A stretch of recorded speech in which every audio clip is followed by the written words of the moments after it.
वर्षा की कथा तो है ही है भाई। वृंदावन में चातुर्मास से हमारी कथा होती थी, तो कदम्ब वृक्षों के नीचे कदम्ब वन था, वहीं कथा होती। लोग भीगते थे और भीगते हुए हम भी भीगते हुए लोग कथा होती थी, राज पंचाध्याय की कथा होती।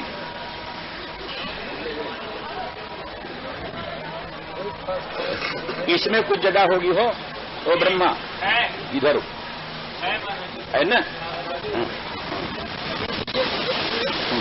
देखो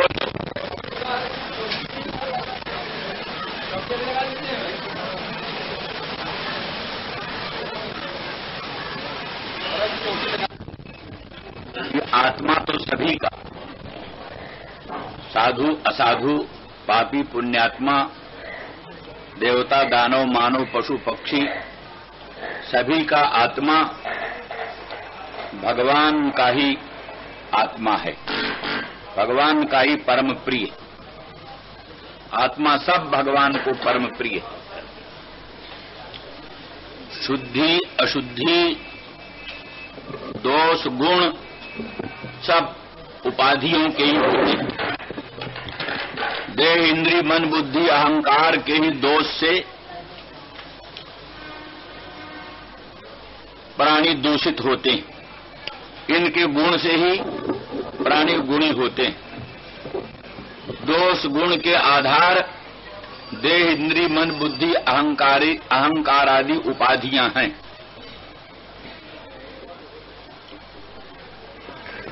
तो लेकिन वो देह इंद्रिय मन बुद्धि अहंकार आदि स्वभाव से अन्य पर होते हैं। यद्यपि युक्ति से तर्क से तो यही सिद्ध होता है संघातों की परार्थता। संघात परार्थ होते हैं। ये शैया है, प्रासाद है, मकान है, पलंग है, ये सब चीजें अपने लिए नहीं होती। पलंग पलंग के लिए नहीं, पलंग किसी अपने से भिन्न सोने वाले चेतन के लिए। अच्छे से अच्छे मकान, अच्छी से अच्छी भोग सामग्रियां, कोई भी वस्तु अपने लिए नहीं होती। अचेतन हरेक पदार्थ, अचेतन हरेक संहत पदार्थ किसी अपने से विलक्षण असंहत चेतन के लिए होती है। यद्यपि कहा जा सकता है कि पलंग भी एक संघात है और उस पर सोने वाला देवदत्त जगदत्त आदि व्यक्ति भी एक संघात है। एक संघात दूसरे संघाते के लिए होता है, परंतु इस तरह से अनवस्था प्रसंग होगा। अनवस्था प्रसंग होगा। वो संघात दूसरे संघात के लिए, वो संघात तीसरे संघात के लिए, वो संघात चौथे संघात के लिए अनवस्था प्रसंग होगा।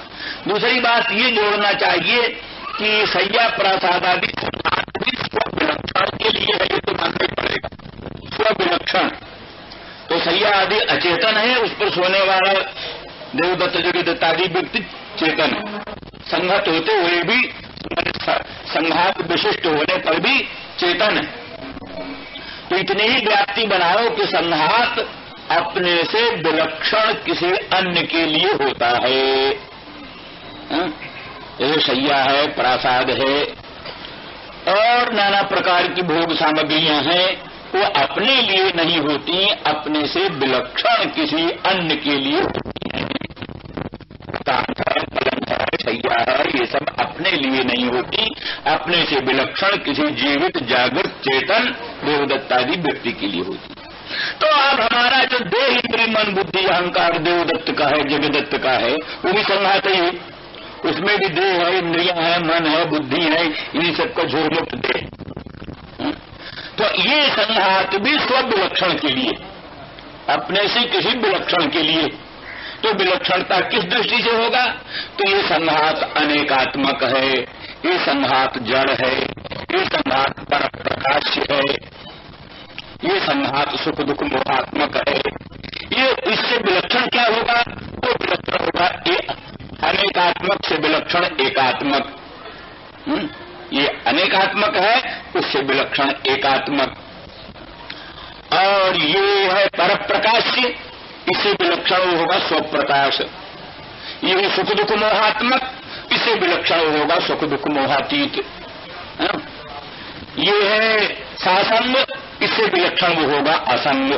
तो इस तरह से देहादि हमारा संघात जो है वो अपने से विलक्षण किसी असंगत स्वप्रकाश एकात्मक सुख दुख मोहातीत असंग चेतन के लिए होता है। इस दृष्टि से यद्यपि निश्चित होता है कि ये संघात परार्थ है और पर आत्मा है, आत्मा के लिए, तो भी ये तो परीक्षकों की कथा, जो बड़े विवेचक हैं वो ये निर्णय करते, तो भी निष्ठा तो बड़े भाग्य से बनती है जन्म जन्मांतर के बाद, लेकिन विवेचन कर लेते। लेकिन निष्ठा यही हो जाए,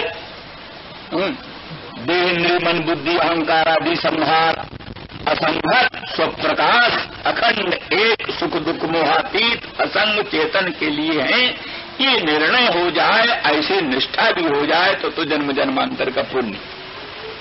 देखिए वस्तु स्थिति ये है कि ऐसा होने पर भी देह जो है अन्यार्थ है, पुत्र के लिए है, पिता के लिए है, पत्नी के लिए है, जाने कितने के लिए। कहते हैं शरीर को कुत्ता तो कहता हमारा है हम खाएंगे, अग्नि कहता हम जलाएंगे, ऋण देने वाला कहता हम इसको जेल में बंद करेंगे, माता कहती है मेरा है, पिता कहता है मेरा है। इस तरह से अनेक ग्राहक हैं इसके, इस शरीर के अनेक ग्राहक हैं। तो अच्छा तो ये आत्मा के लिए है, लेकिन इसके अनेक ग्राहक बन गए, अनेक ग्राहक बन गए। तो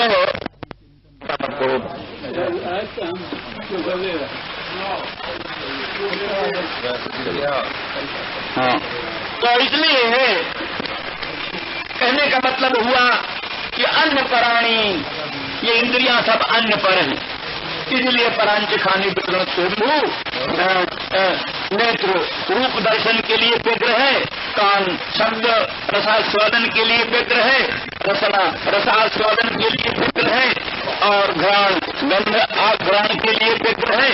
इस तरह से ये विभिन्न विषयों में तन्मय है, भगवत तत्व को आत्म तत्व को भूले हुए।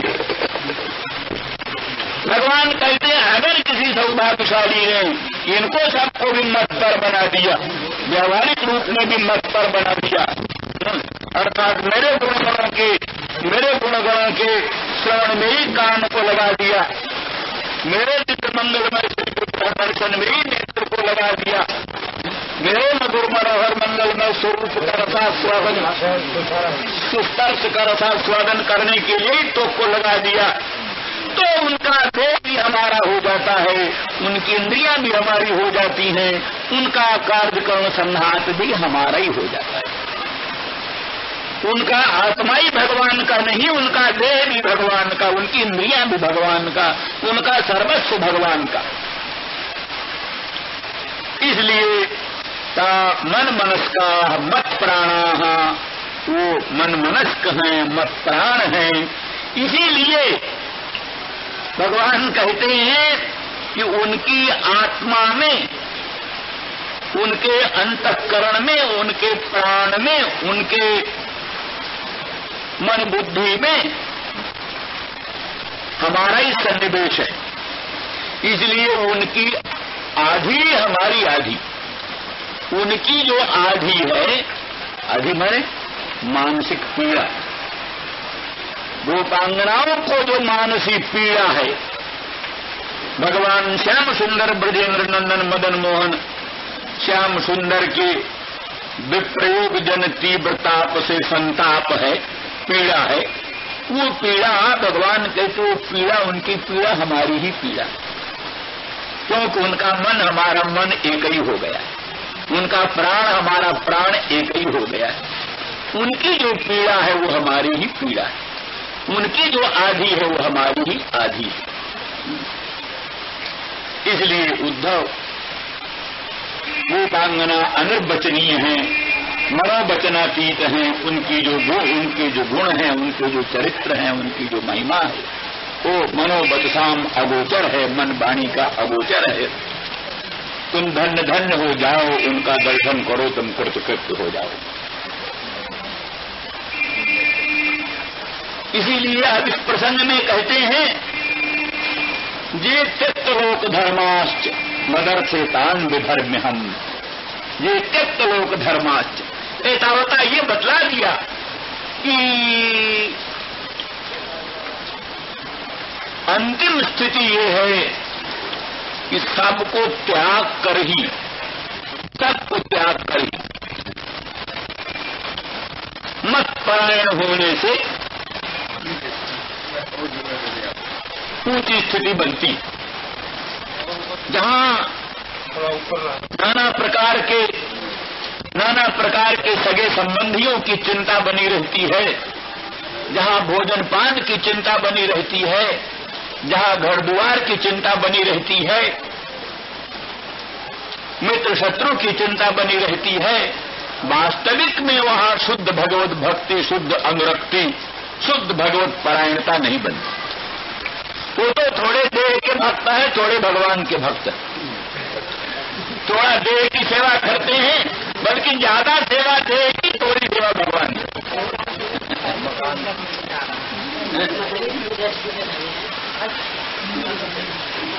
तो भगवान की सेवा थोड़ी, अपनी सेवा ज्यादा। और कई लोग तो ऐसे हैं, भगवान का गुण कम गाते हैं, अपना गुण ज्यादा गाते हैं। उपदेश में कई बार अपना गुण वर्णन करते, हमने ये हुआ, फलानी जगह ये हुआ, ये हुआ। तो भगवान का गुण वर्णन की अपेक्षा अपने गुण वर्णन में ज्यादा तात्पर्य रखते, और भगवान की सेवा की अपेक्षा अपने देहादि की सेवा करते हैं। इसलिए वो कहते हैं भगवान कि असल में देह, दैहिक और प्राण, इंद्रियां, इन सब का त्याग बिना किए हुए, माने त्याग का ममता त्याग। त्याग माने ये तो नहीं है कि शरीर को कोई आग में जलाएंगे, ये नहीं है। आग में जलाने की बात नहीं, वो जैसा का तैसा रहे, लेकिन इनमें से ममता त्यागना होगा। देह दैहिक पदार्थों से ममता त्याग करके सर्वे त्यक्तव्याः,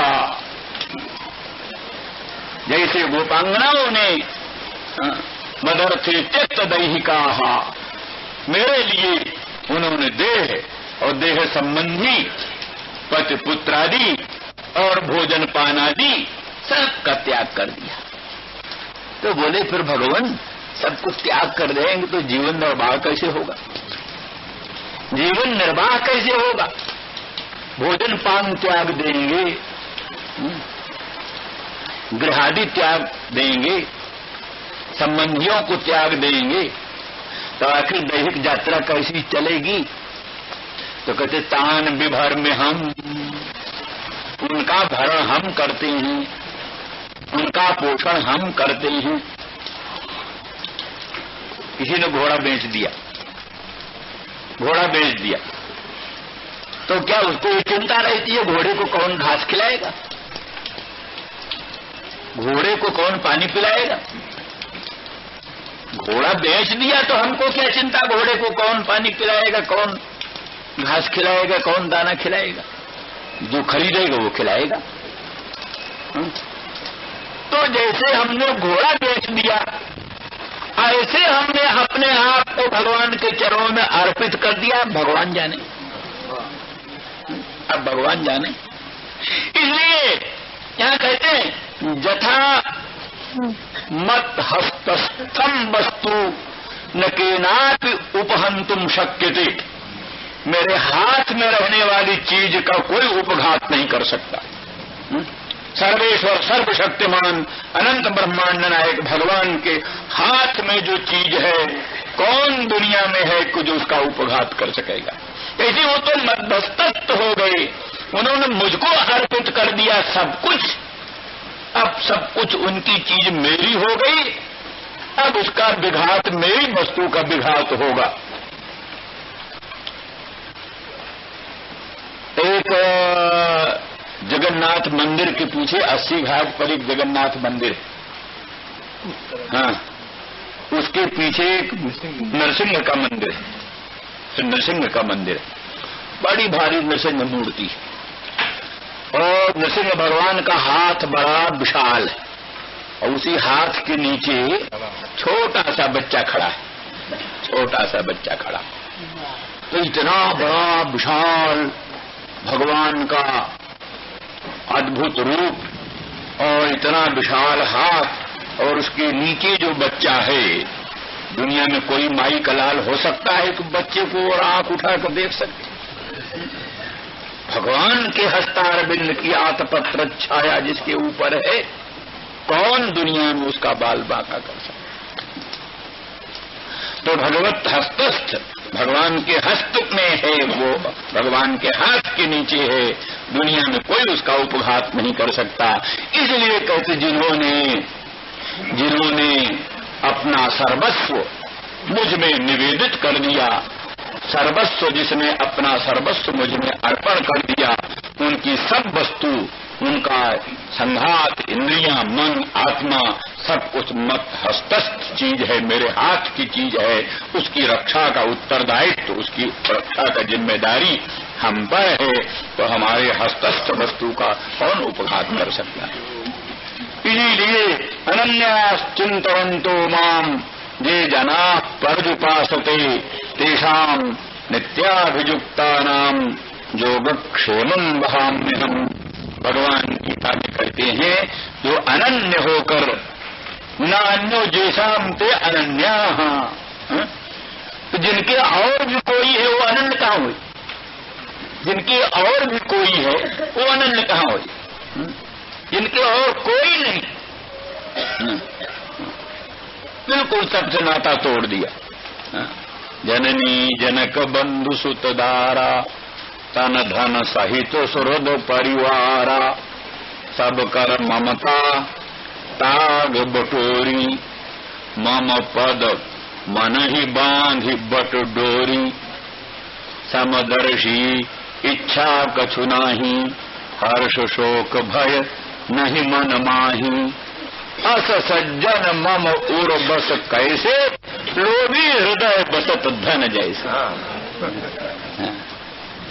दुनिया की जितनी ममताएं हैं, स्त्री की ममता, पुत्र की ममता, धन की ममता, परिवार की ममता, सगे संबंधियों की ममता, ये ममता के तागे हैं, सूत्र हैं, ममता के सूत्र हैं।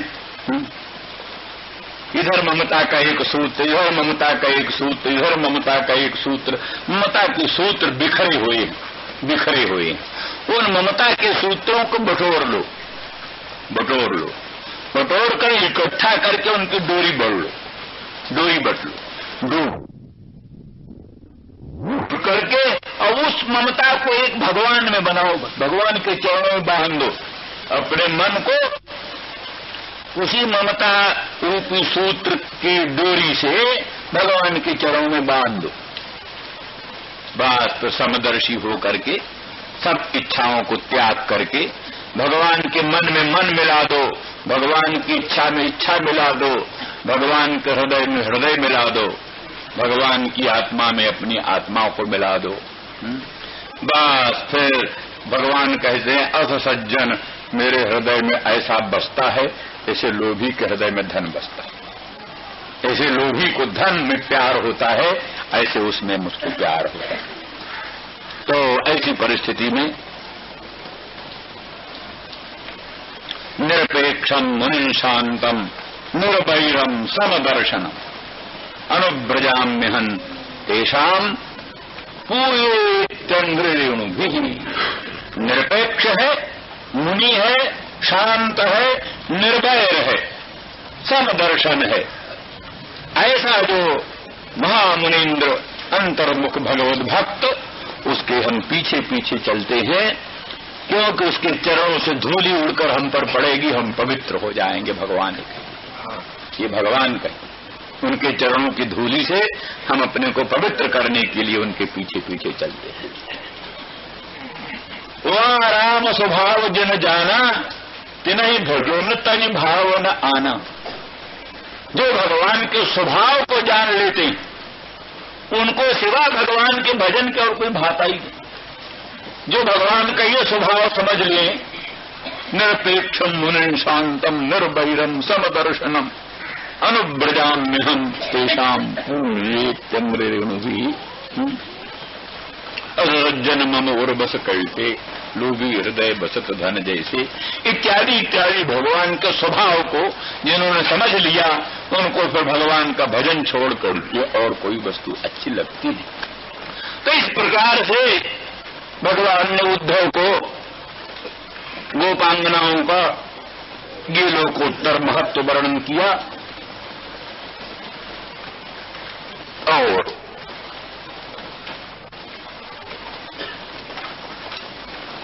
कहा, हे उद्धव, वो गोपांगना मैता प्रेसाम प्रेष्ठे दूरस्थे गोकुल स्त्रियः स्मरन्त्योंग विमुह्यन्ति यदि विरहोत्कंठ विह्वलाः।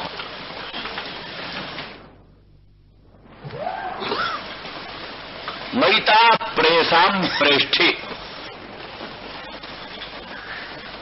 दो वस्तुओं में उत्कर्ष का वर्णन करना पड़ता है तो तरप प्रत्यय और ये सुन प्रत्यय होगा। तरप और ये सुन, वहां बहुत वस्तुओं में उत्कर्ष का वर्णन करता है, बहुत वस्तु, वहां अमप और इष्ठन। तो बहुतों में जहां उत्कर्ष वर्णन पूर्ण होता है, देहादि में भी इतना प्यार नहीं, अपने आत्मा में भी इतना प्यार नहीं जितना प्यार मेरे भक्तों में, मत संबंधियों में, भगवत संबंधियों में। देहादि ममता के आस्पद में प्यार और अहंता के आस्पद आत्मा में प्यार, इन दोनों प्रेम की अपेक्षा भगवत संबंधी भक्त जनों में प्रेम, आत्मा से भी अधिक भगवत भक्तों को देखना, ममतास्पद देहादि से भी अधिक भगवत भक्तों को प्रिय देखना, और भगवत भक्तों से भी परम प्रिय भगवान, भगवत भक्तों से भी परम प्रिय भगवान। इसलिए बहूनाम प्रेयसाम मध्ये अतिशयेन प्रियः इति प्रेष्ठः, बहूनाम प्रेयसाम मध्ये अतिशयेन प्रेयान, बहुत प्रयाणों के मध्य में जो अतिशय प्रयाण है वो प्रेयसाम प्रेष्ठे, दुनिया की जितनी प्रयाण वस्तु, उत्कृष्ट वस्तु, कहते कोटि कोटि, कोटि कोटि देहादि, कोटि कोटि पचपुत्रादि, कोटि कोटि आत्मादि, कोटि कोटि भगवत संबंधी आदि, उन सब में अतिशयन परम प्रेम का आस्पद भगवान मदन मोहन श्याम सुंदर श्री कृष्णचंद्र हैं। इस तरह से मैता प्रेयसाम प्रेष्ठे, प्रयाणों में भी जो परम प्रयाण में मुझ में, मैता प्रेयसाम प्रेष्ठे,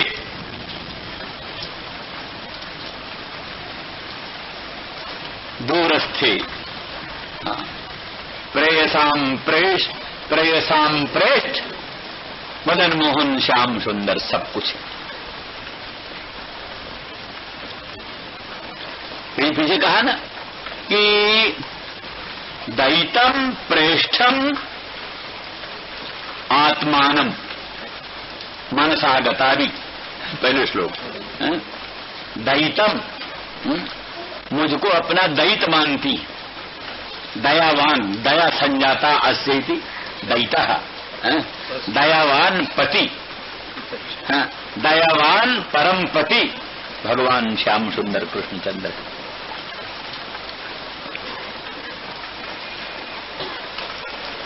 और तो पति स्वार्थी भी हो सकता है, पर भगवान जो परम पति हैं वो निस्वार्थ हितकारी। इसीलिए हमने कहा है कि तरंगों का जो आपसी संबंध है, एक तरंग का दूसरे तरंग के साथ जो आपसी संबंध है, वो संबंध अनित्य, स्थिर नहीं। एक तरंग का दूसरे तरंग के साथ, तीसरे तरंग का चौथे तरंग के साथ संबंध होता है, बनता है, बिगड़ता है, संबंध बनता बिगड़ता रहता है। लेकिन तरंग का जल के साथ संबंध क्या बनता बिगड़ता रहता है? वो तो अखंड है, नित्य है। तरंग का जो जल के साथ संबंध है वो नित्य संबंध है। तो एक जीव दूसरे जीव सब तरंग है। भगवान आनंद सुधा समुद्र है, उन्हीं में जो तरंग है वही जीव।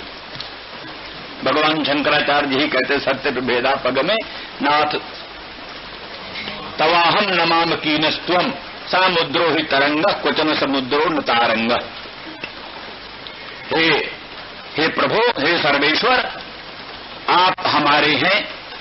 जैसे महासमुद्र का तरंग होता है ऐसा व्यवहार होता है, तरंग का महासमुद्र होता है ये व्यवहार नहीं होता। तो माने आनंद सुधा सिंधु भगवान है, उनमें तरंग जो है वही जीव। तो एक जीव का दूसरे जीव के साथ जो संबंध है वो अनित्य संबंध है। ऐसे एक पति पत्नी का जो संबंध है, पति भी जीव पत्नी भी जीव, दोनों जीव, एक जीव का दूसरे जीव के साथ संबंध वही हुआ जो एक तरंग का दूसरे तरंग के साथ संबंध। लेकिन भगवान कौन है? भगवान तरंग नहीं है, भगवान तो आनंद सुधा समुद्र। तो तरंग का आनंद सुधा समुद्र के साथ जो संबंध है वो नित्य संबंध है, अखंड संबंध है। इसलिए उसी संबंध से अखंड सौभाग्य रहेगा, अकल अहिबात रहेगा।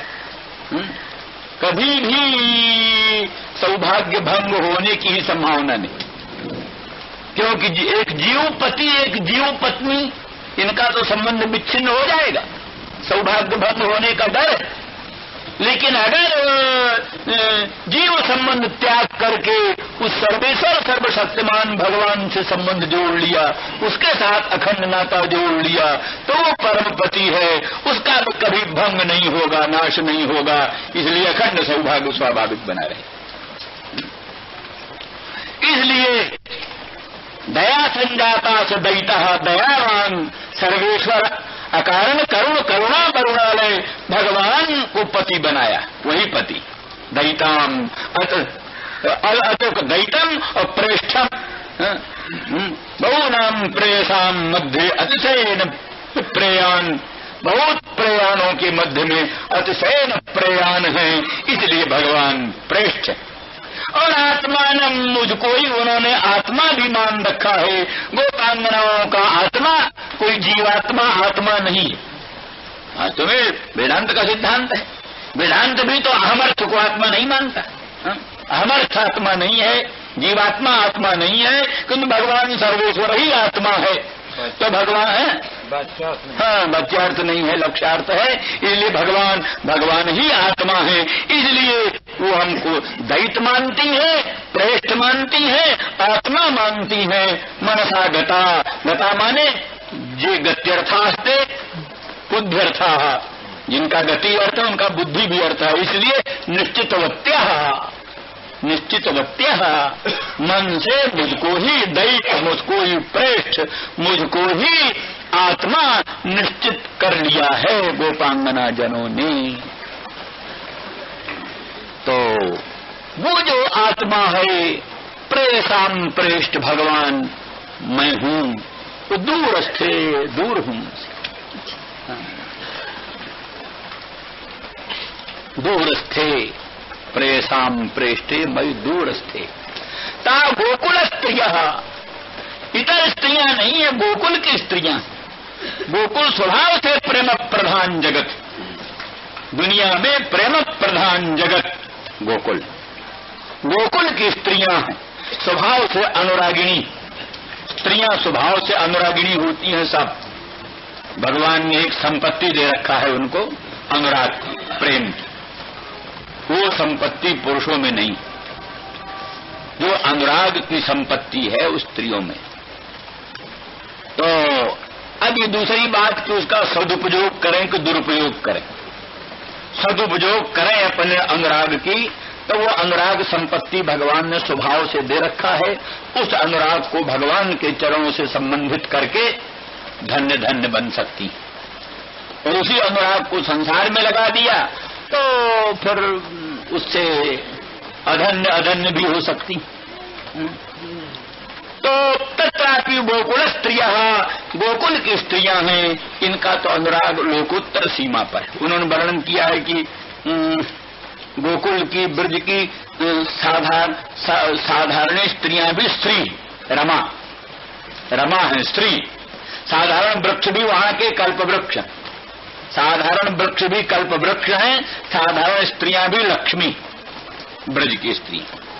तो गोकुल स्त्रियां विशेष करके ये हमारी प्रेयसी गोपांगना जन, उन्होंने हमको दैत और प्रेष्ठ और आत्मा मन से निश्चित कर लिया है, और उनकी आत्मा में दूर हूं।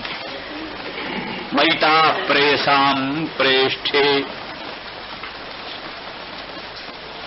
और स्मरन्त्योंगम विमुह्यन्त, स्मरण करती, मुझको स्मरण करती, स्मरण करते ही मूर्छित हो जाती, स्मरण करते ही विमोह हो जाता है, मूर्छा हो जाती है। वल्लभाचार्य जी कहते हैं मूर्छा होती है, भीषण प्रहार से मूर्छा होती है। भीषण प्रहार से, किसी पर भीषण प्रहार हो तो मूर्छा हो जाती है। तो भीषण प्रहार अस्त्र शस्त्र का ही प्रहार नहीं, श्री कृष्ण सम्मिलन की संभावना का अभाव से विशिष्ट जो स्मरण, श्री कृष्ण के मिलने की कोई संभावना नहीं। सखी मदन मोहन श्याम सुंदर अब नहीं मिलेंगे। श्री कृष्ण सम्मिलन की संभावना का जो अभाव, वो अभाव, सम्मिलन संभावना अभाव से विशिष्ट जो स्मरण है, वो कोट कोट वज्रपात के तुल्य भीषण प्रहार। जैसे वज्र का प्रहार है, वज्र प्रहार से भी भीषण प्रहार है। जब उनको ये निश्चय, उनको भगवान का स्मरण होता है और निश्चय होता है अब मदन मोहन नहीं मिले, अब मेरे श्याम सुंदर, अब मेरे प्राणनाथ, अब मेरे प्रियतम, अब मेरे मदन मोहन इस जीवन में नहीं मिलेंगे।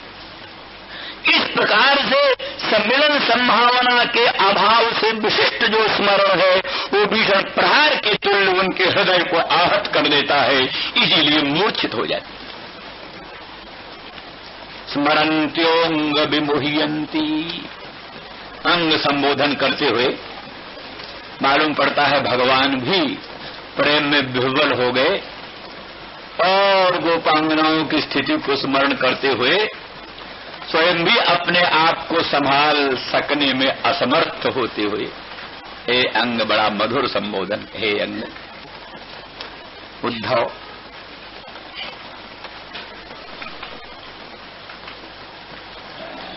और जगह तो यही वर्णन है कि भगवान उद्धव से एकांत में जाकर बात किया, अकेले।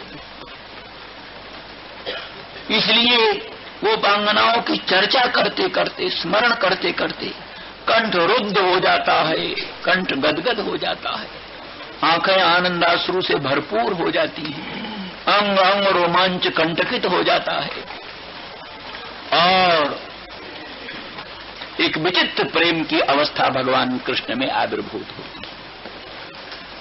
स्मरन्त्योंग विमुह्यन्ति, हे अंग, उस स्वरूप को प्रेयसाम प्रेष्ठे मई दूरस्थे, प्रेयसाम प्रेष्ठ मदन मोहन श्याम सुंदर दूरस्थ, और मिलने की संभावना का अभाव है और उनका स्मरण होता है, इसलिए विमुह्यन्ति, मूर्छित हो जाती।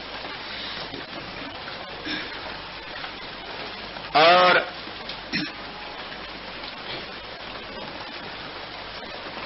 किसी तरह से जीवित रहती, कथंचित जीवन धारण करती। इस पर बड़ा सुंदर भाव वो ये है कि वस्तुतः ये भाव श्रीधर स्वामी ने लिखा, श्रीधर स्वामी ने स्वयं लिखा। महान अद्वैतवादी वेदांतनिष्ठ श्रीधर स्वामी लिखते हैं कि वस्तु स्थिति यह है, उनका आत्मा मुझ में, उनकी आत्मा, गोपांगना जनों की आत्मा मुझ में प्रतिष्ठित, इसलिए वो कथनचित जीवित। अगर उनकी आत्मा उनके देह में होती तो निश्चित ही ऐसे विप्रयोग जन तीव्र ताप में वो दग्ध हो जाती, ऐसे विप्रयोग जन तीव्र ताप में वो अवश्य दग्ध हो जाती। जीवित इसलिए है कि उनकी आत्मा मुझ में स्थित है, इसलिए मुझ में स्थित होने के कारण वो जीवित है। इस संबंध की कहानियां जान लेनी चाहिए। एक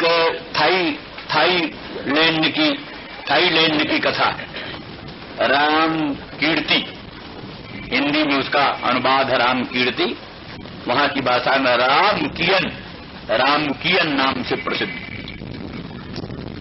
तो उस कथा में विशेष वर्णन है कि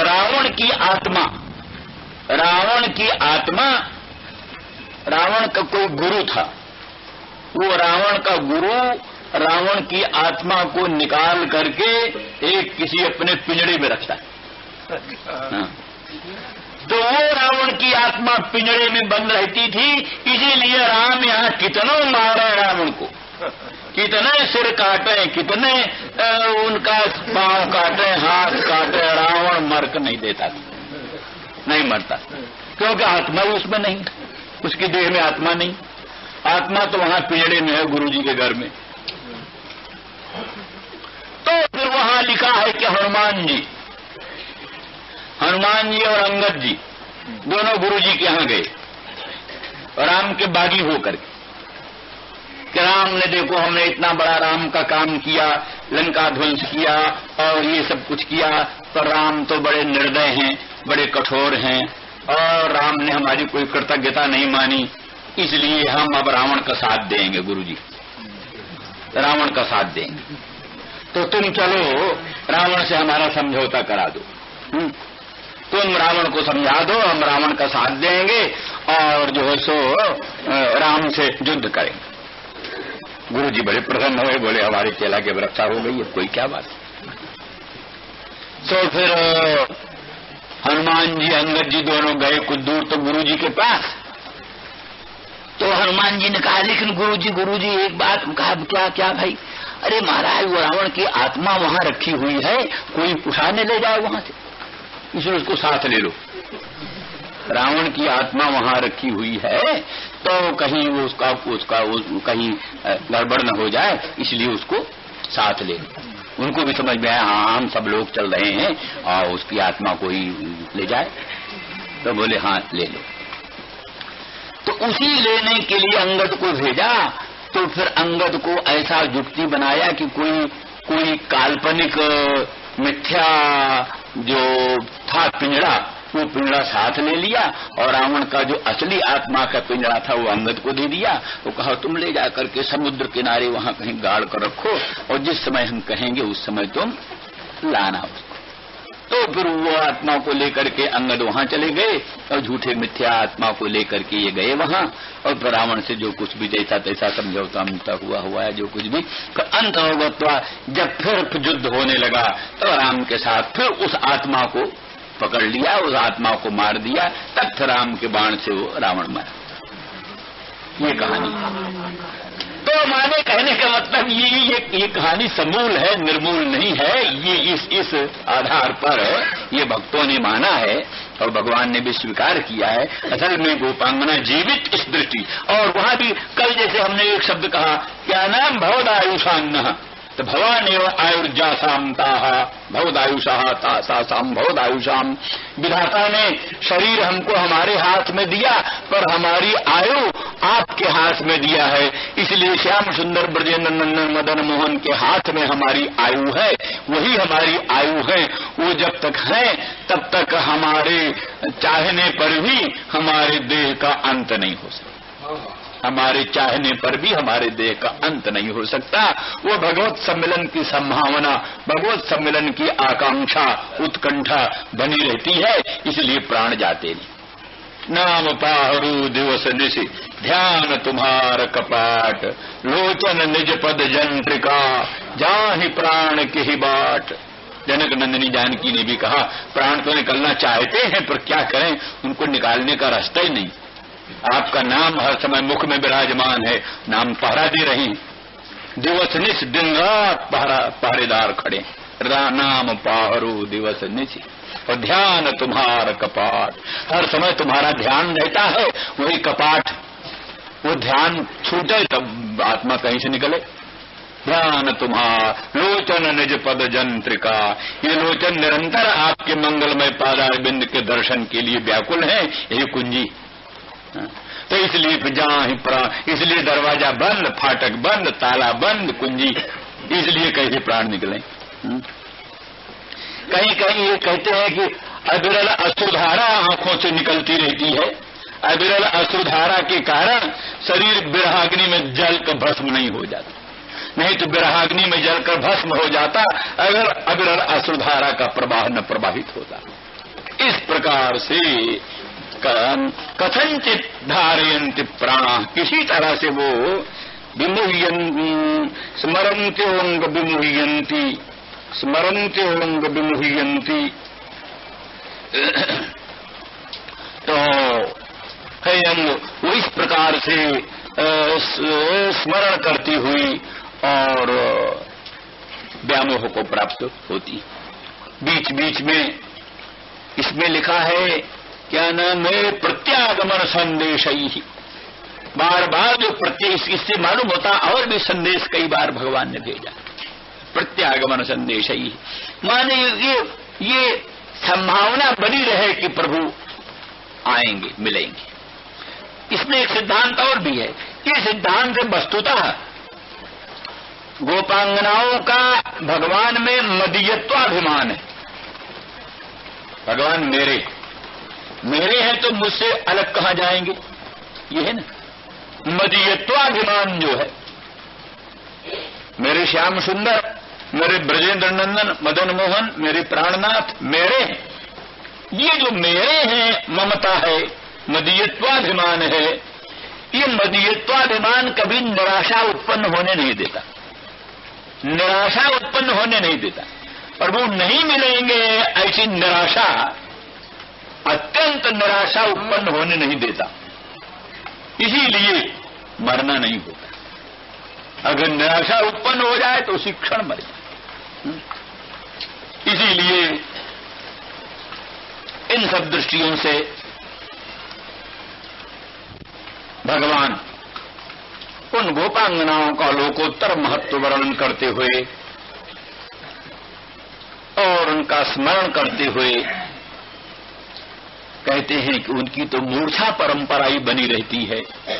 जहां स्मरण अहोबत कष्टम ताहा माम स्मर्तुम अपने शक्नुवंती, वो मुझको स्मरण भी नहीं कर सकती, स्मरण करने में भी समर्थ नहीं है। क्यों? स्मरण करने से मूर्छा हो। अरे भाई बात सीधी सी है, जो हमारा प्राण है, जो हमारा अंतरात्मा है, क्षण भर के लिए जिससे कभी विप्रयोग सह्य नहीं है, वो जमुना के उस पार, वो क्या है? हारो नारोपित कंठे मया विश्लेष भीरुणा, विश्लेष के डर से, विप्रलंब के डर से मैंने कंठ में हार नहीं धारण किया। हार धारण करने से प्रियतम सम्मिलन में कुछ व्यवधान हो गया। कहते रोमांच होने को खराब समझती है। रोमांच, प्रियतम सम्मिलन में जो रोमांच होता है वो भी भगवत सम्मिलन में कुछ व्यवधान पैदा करता है। तो जहां हारो नारोपित कंठे, कंठ में हार नहीं धारण किया विश्लेष के भय से, तहां अब हमारे उनके बीच में जमुना, हार ही नहीं जमुना है हमारे उनके बीच में। हाँ। तो इतना जहां विह्वलता कि रोमांच व्यवधान भी असह्य है, हार व्यवधान भी असह्य है। अब उनका दूरस्थ हो और स्मरण हो कि मेरे प्रियतम, मेरे प्राणनाथ, मेरे भगवान मुझसे दूर हैं, तो कैसे जीवन रह सकता है? जरूर ये मरण से भी कोटि गुणित भीषण संताप का अवसर है। इसलिए स्मरन्त्योंग विमुह्यन्ति, जिस समय ये स्मरण होता है मेरे प्रभु मुझसे दूर हैं, और उस समय उनको बलात् मूर्छा हो जाती। इस तरह से स्मरण तो कम होने पाता है और मूर्छाई की परंपरा ज्यादा रहती है। इसलिए उनकी रक्षा का एकमात्र मार्ग है कि उनको आश्वासन हो, उनको आश्वासन हो, और वो मदीयत्वाभिमान उनका दृढ़ जागरूक हो, और सम्मिलन की संभावना, आश्वासन उनको मिलता रहे। इस तरह से अब दूसरा प्रसंग है थोड़ा लंबा, तो इसलिए श्री राम जय जय राम यंती विरह उत्कंठ बिरबला।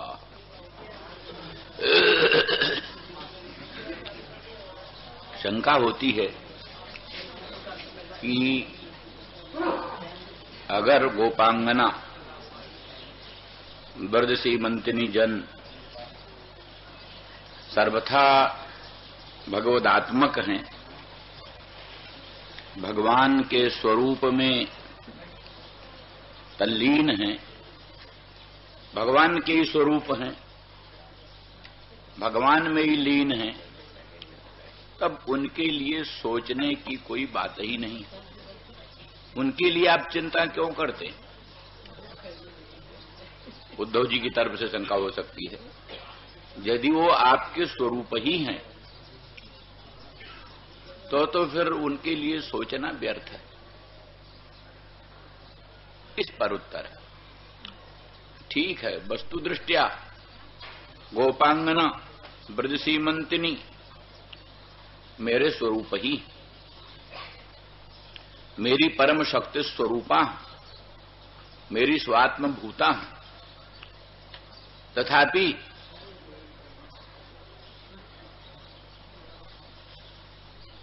अनवधानता में जब बाह्य वृत्ति होती है तब उनको विप्रलंभ की प्रतीति होती है। अंतर्मुख होने पर तो मुझ अनंत अखंड सर्वेश्वर सर्वशक्तिमान श्री कृष्ण को ही वो अपने में अनुभव करती, परंतु कभी अनवधान होने पर, असावधान होने पर, व्यग्रता वशात, बाह्य वृत्ति होने पर उनको हमारे विप्रलंभ की प्रतीति होती है, हमारे वियोग की प्रतीति होती है। उस वियोग की प्रतीति में ही उनको संताप होता है।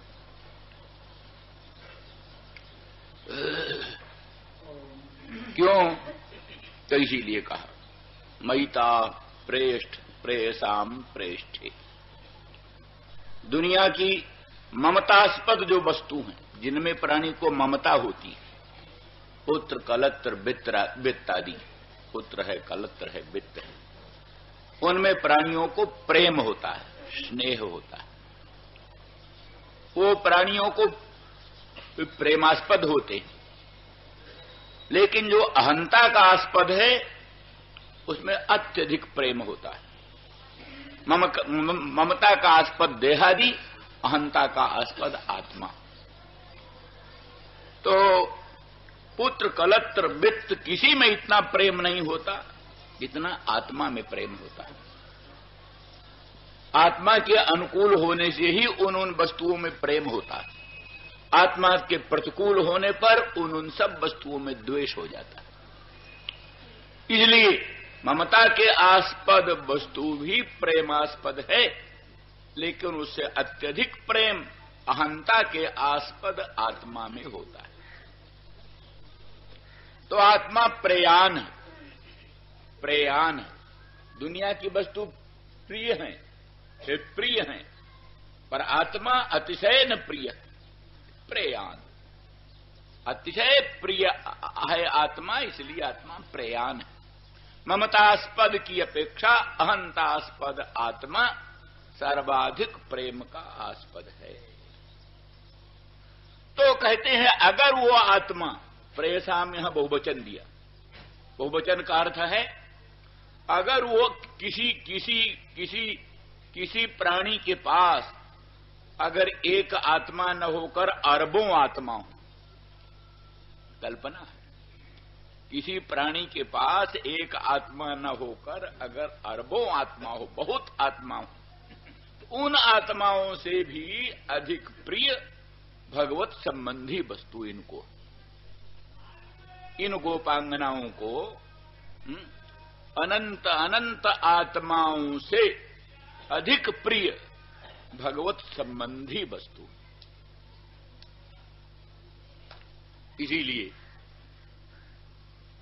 वृंदावन धाम की ओर से लू भी आए गरम गरम, तभी उनको परम प्रिय लगती, क्योंकि हमारे श्याम सुंदर ब्रजेंद्र नंदन मदन मोहन भगवान के देश की ये लू, भगवान जहां विराजते हैं वहां की ये गर्म वायु, वो भी परम प्रिय लगती है। लिखा है किसी ने कहा राधा रानी को, तुम इस पहाड़ पर चढ़ जाओ तो तुमको श्याम सुंदर ब्रजेंद्र नंदन मदन मोहन तुम्हारे प्राणनाथ का दर्शन हो जाए। तो ग्रीष्म के दिन है, गर्मियों के दिन है, भयंकर गर्मी पड़ रही है, दोपहर का समय, वो बिल्कुल पहाड़ पर चली जा रही। चढ़ गई पहाड़ पर, तो उस पहाड़ की जो चोटी है उस पर खड़ी होकर के श्याम सुंदर का दर्शन कर रही है। परंतु वो पहाड़ की चोटी क्या है? सूर्यकांता मणि की चोटी बनी हुई है, सूर्यकांता मणि, जो कि सूर्य नारायण की तीव्र रश्मियों के योग से अग्नि ज्वाला जटिल हो रही। सूर्य की रश्मियों के संबंध से सूर्यकांता मणि में से अग्नि प्रकट हो जाता है। तो सूर्यकांता मणि का वो जो शिखर है, वो शिखर सूर्य रश्मि के संसर्ग से अग्नि ज्वाला जटिल हो रहा है।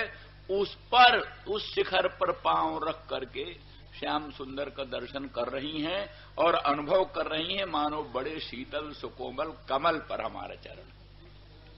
अनुभव ये हो रहा मानो बड़े शीतल सुकोमल कमल पर हमारा चरण है। माने भगवत प्रेम में, भगवत दर्शन में दुनिया का कोई दुख उनको भाषित नहीं होता, और भगवत विप्रयोग में दुनिया का कोई सुख उनको सुखित नहीं करता।